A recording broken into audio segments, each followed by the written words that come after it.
Zanzibar commended for the economic development achieved in 59 years.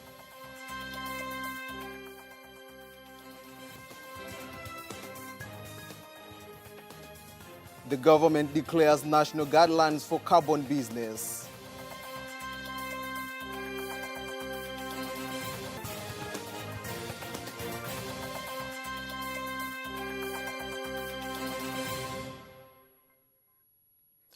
Welcome and happy Mapinduzi Day, everyone.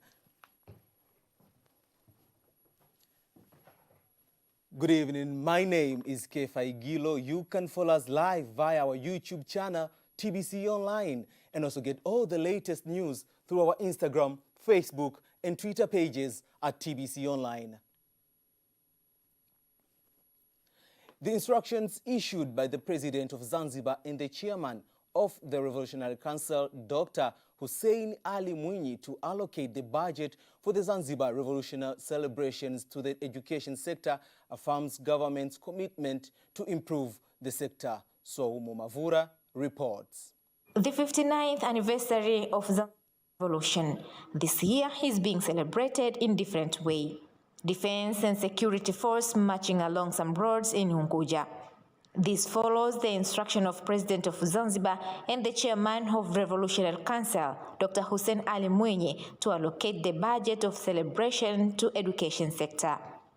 TBC News speaks to the Vice Chancellor of SUZA, Professor Mohamed Makame Haji, who says the 450 million shillings allocated to education sector will increase efficiency in the sector. New style proposed by the President of Zanzibar, Dr. Hussein Ali Mwinyi, to spend the amount budgeted for a celebration of the Revolutionary Day and allocate all of this money to important fact sectors, one of which is education, is among the very good decision. We actually appreciate this area. For those who are working this sector of education, we have seen that this is a commendable kind of decision that will promote and improve the education in Zanzibar. He added that the plan of government to invest in education sector and its infrastructure will provide the best results in building Zanzibar economy.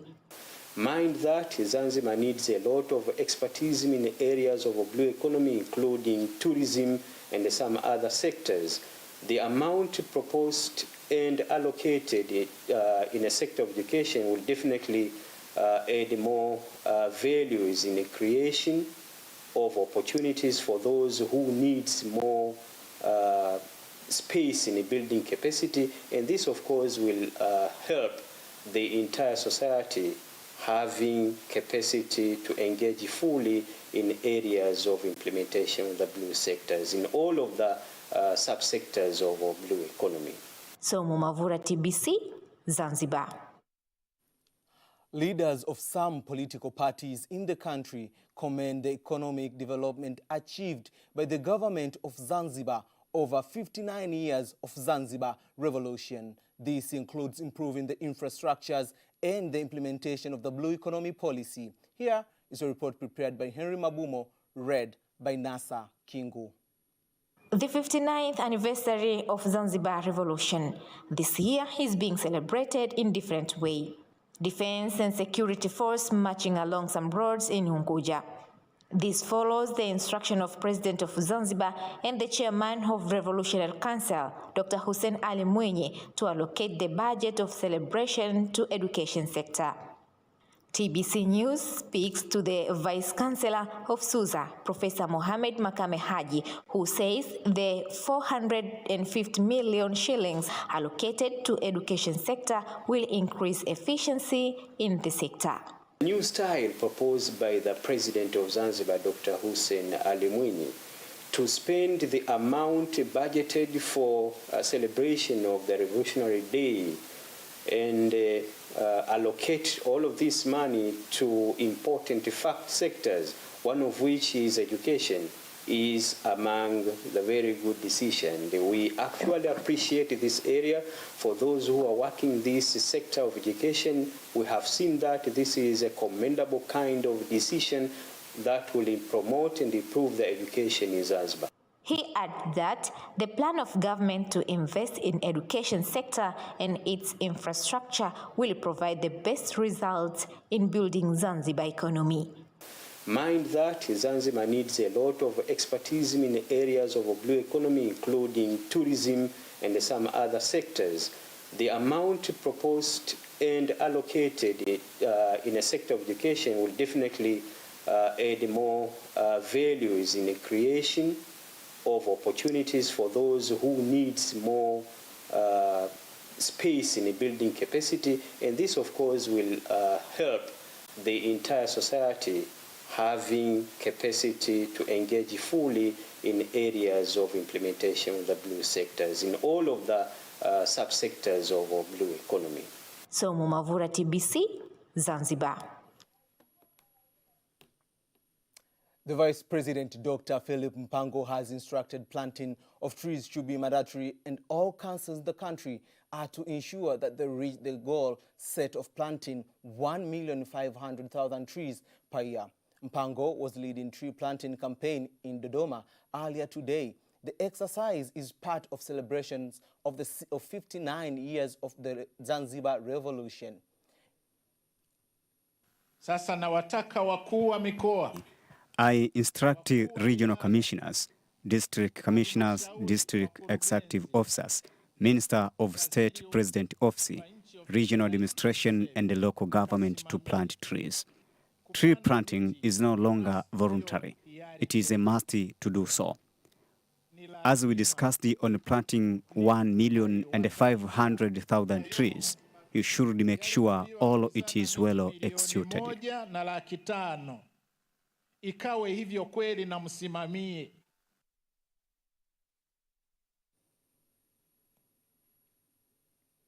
Dr. Philip Mpango, Vice President, has emphasized the importance of involvement of the private sector in the campaign, asking the government leaders at all levels to be exemplary in the exercise.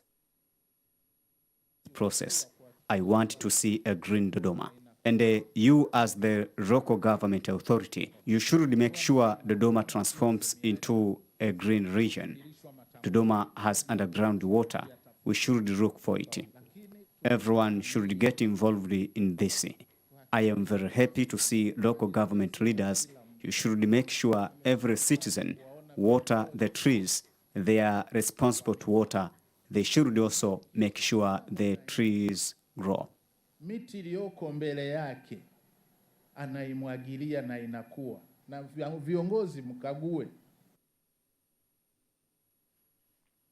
Dr. Philip Mpango, Vice President, on his side, Minister of State, Vice President's Office, Union and Environment, Dr. Suleiman Jaffo, assured the Prime Minister that various environmental programs have already started to be implemented.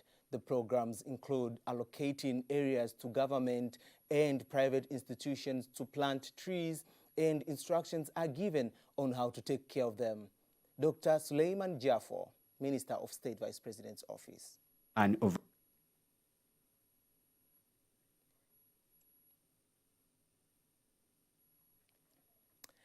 Deputy Permanent Secretary, Vice President's Office, Environment, Dr. Sweetbat Mkama, says Vice President's Office has prepared national guidelines for carbon business operations across the country.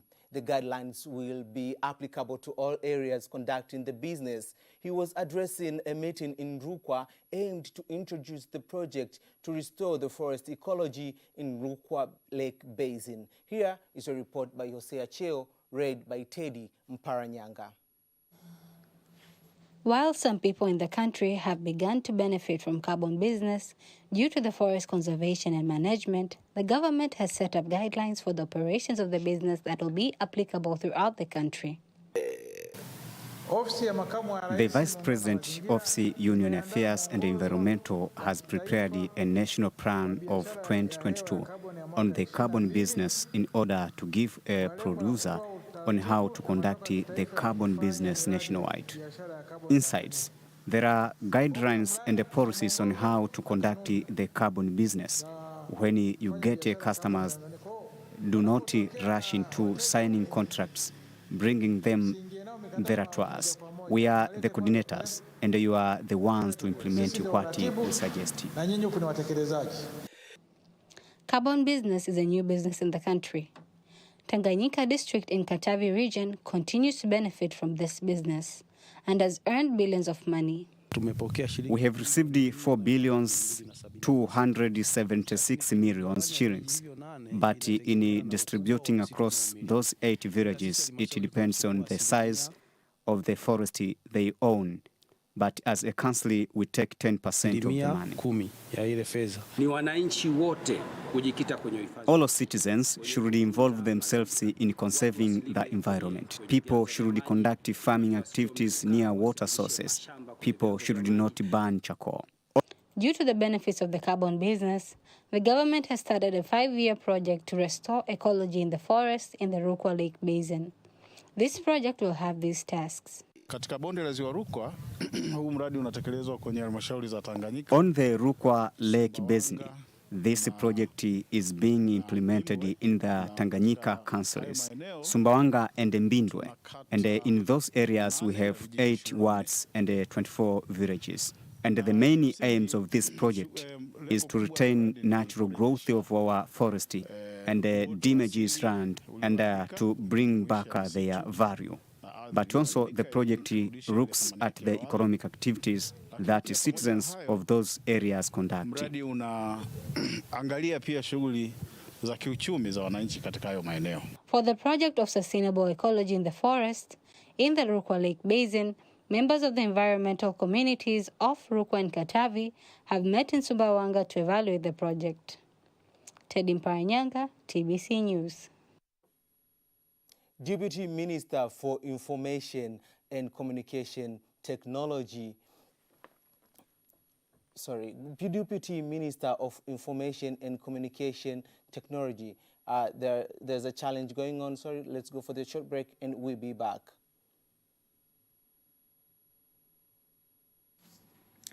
Tanzania continues to ensure various social services are available and closer to the people. In implementing it, the government now aims to increase the speed to improve telecommunication services along the border areas. The move will enable Tanzanians living in the area to be able to communicate at a low cost and use local telecommunication networks.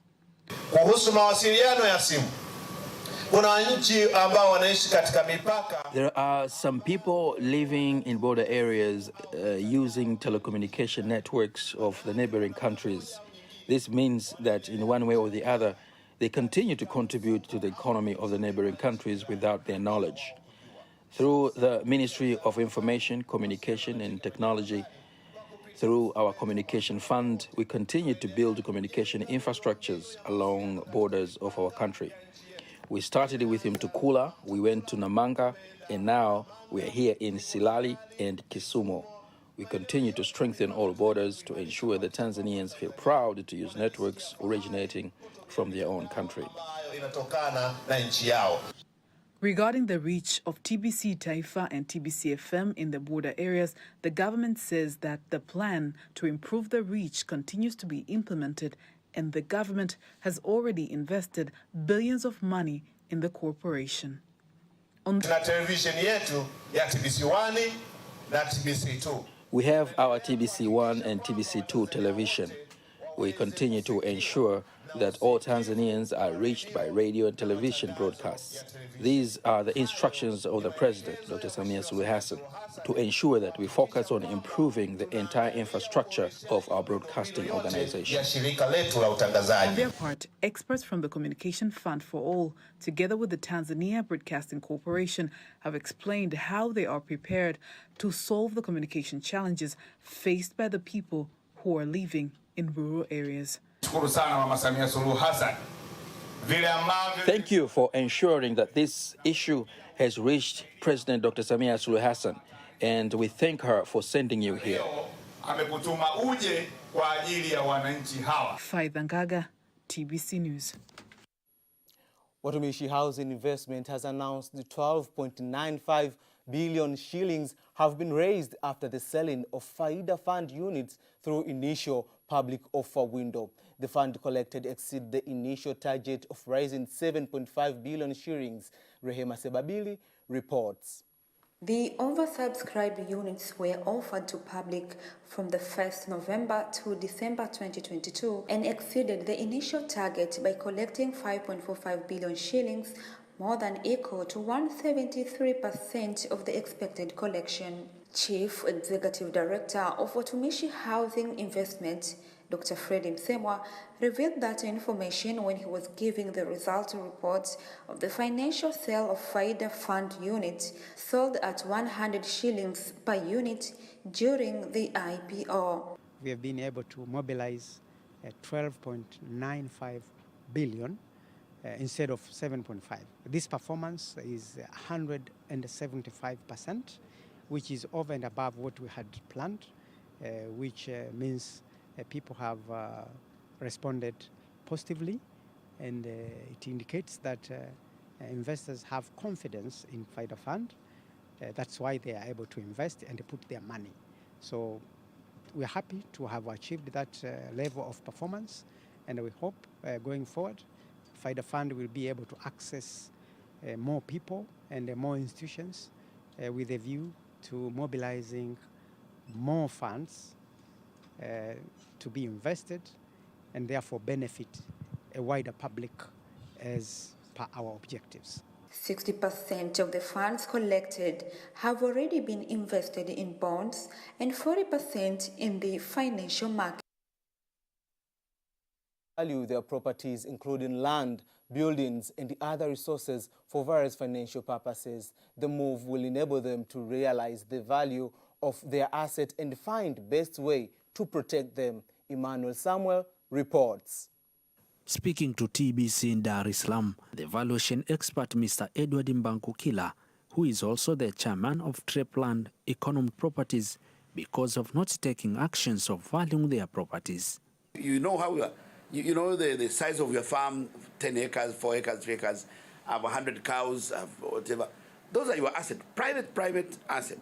But you need somebody to give you a certified valuation report that a third party can feel comfortable with, can trust it. In addition, he challenges journalists in the country to do sufficient research to determine the social challenges that the citizens faces and find ways to address them on their behalf. You media people, I challenge you to educate the mass, tell the mass that it is beneficial to engage a valuer to advise you on how much you are worth.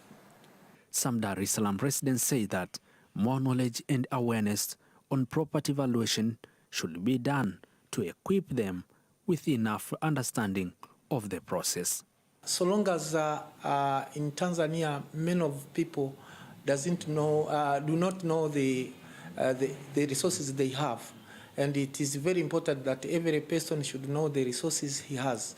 So it is very important that in order to be aware what the resources they have, the government should take consideration to make people aware by educating them from the village, ward, district up to the government level. Nishauri serikali itoe elimu kwa wananchi kuhusu. I advise the government to provide sufficient knowledge on property valuation to the citizens so that they may know the value of their various properties. And when it happens they have to sell them, they will be sure of the real value of their properties. Reporting from Dar es Salaam, Emmanuel Samuel, TBC News. That item concludes local news tonight. International news is up next.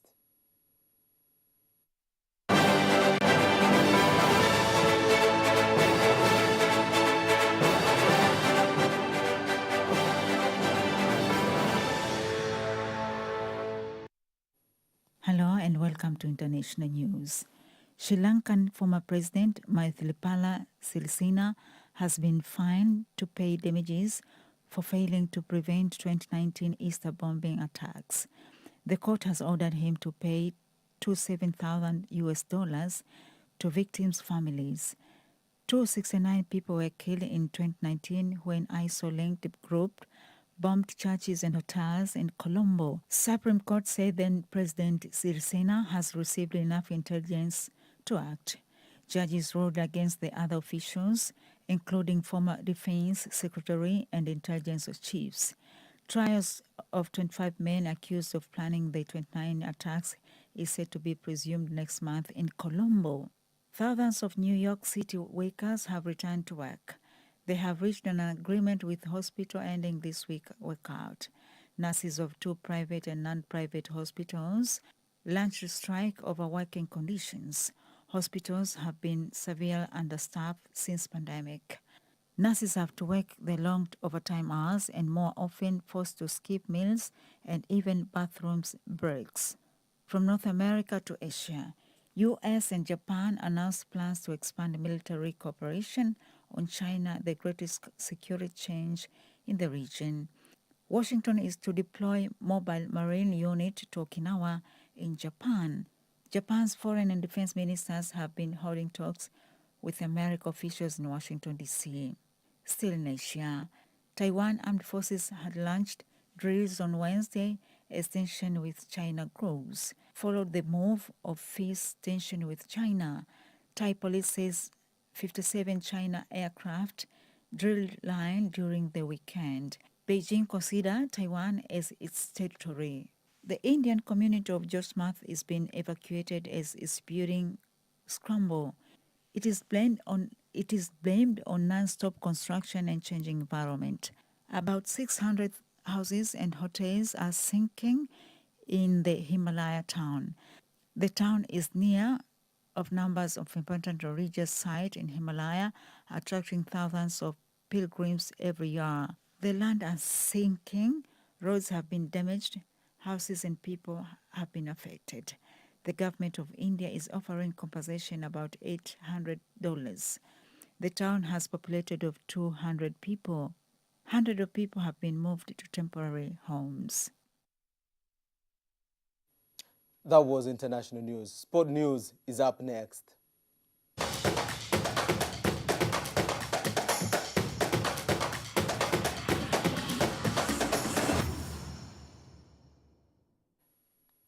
In sport news, Registrar of Sports Association Riziki Majala says he is determined to resolve differences existing at different levels in football associations in order to ensure responsible leaders in sports association in Tanzania.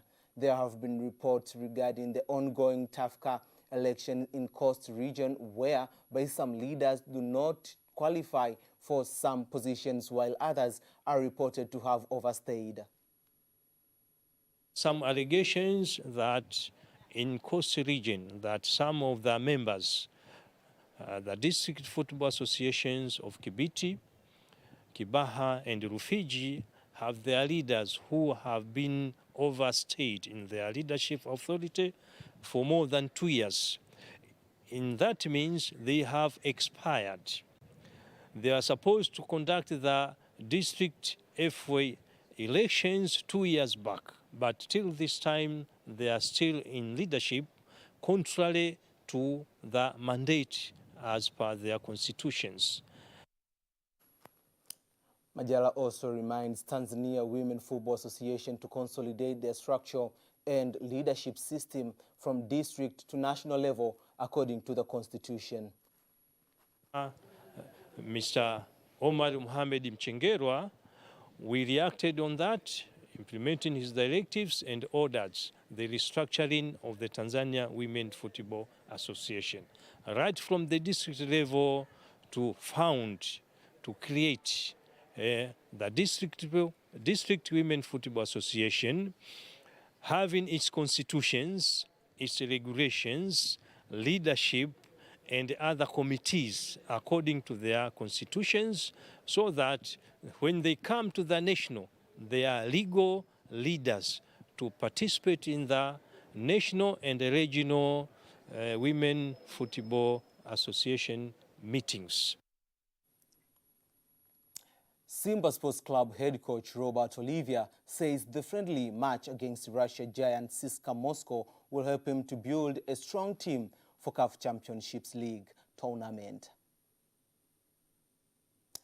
Simba are in Dubai for training, whereby they will play 2 friendly matches against Al Dafa from UAE Premier League and CSKA Moscow from Russia.